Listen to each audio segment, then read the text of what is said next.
Well, Brandy, a 3-year-old's memory is honored through a dodgeball tournament. The Lansing Derby Vixens skate their way to a victory, and one coach's tenure has come to an end. Find out who when we come back to Meridian News Now, your source for community news.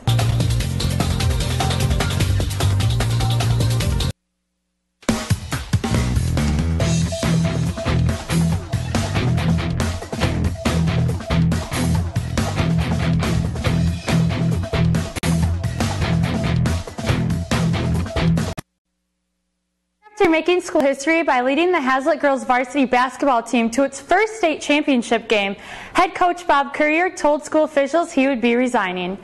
The past 3 seasons, he has led the charge for the Vikings to at least a share of the CAAC Red Conference Championship. He has plans to move to Florida at the end of the year following retirement, and his replacement has not been named yet. We will have an in-depth feature on Currier and the future of Haslett girls varsity basketball on next week's All Access show. Continuing on in other news in high school sports world, Haslett and Okemos have quite a few matchups this week, beginning with lacrosse. The Haslett girls and boys varsity lacrosse teams are away at Okemos tomorrow evening. Moving on to Thursday, the Vikings host the Chiefs in a girls varsity soccer matchup. We wrap up the week with a Saturday boys varsity baseball game featuring Haslett away at Okemos. Follow these games on our Twitter using the handle @HomeTV.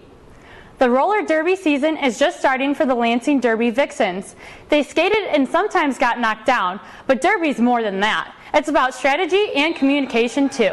Game starts, Lansing Vixens jammer crisscross slaughter sauce tries to get through the pack but almost gets knocked down. Outside the line, she gets lead jammer and rushes to reach the pack another time.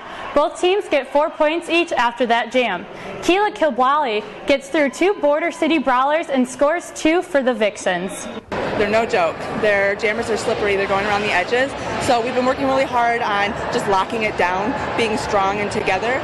And I feel like it feels good. It's hard hitting and it's fast. It's crazy. It's fun derby. Keela Kilblally comes around, falls, gets back up, and passes the Border City Brawlers very easily. She goes around another time and scores even more points for the Vixens. Lansing takes home the win 325-85. On Saturday, teams from all over the state of Michigan came to support the memory of 3-year-old Ezie Clifton Johnson, who passed away unexpectedly.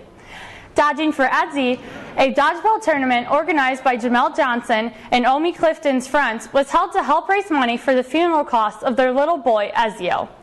The response was overwhelming, with teams coming from all the way from Ohio and various colleges in Michigan. Dodgeball was loved by all in the Clifton Johnson household, according to friends and event host Rebecca Chappelle.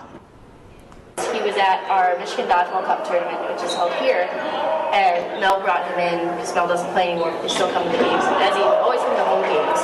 And he walked in, and we were in between matches, and he runs up and he grabs the ball, he turns around, he looks at his dad with a big smile, and he just throws it at him, and he hits him right in the ankles, and he just starts laughing.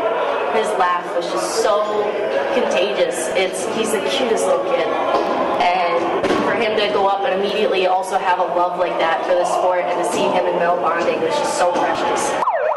Overall, 11 teams participated in the day filled with dodgeball, Ezie's memory, and many raffle prizes. Businesses from around the community donated numerous raffle prizes to aid in the fundraising process. We will hear from the Ezie's parents on what the event meant to them on this week's episode of All Access Sports. That's all for sports this week. Back to you at the desk.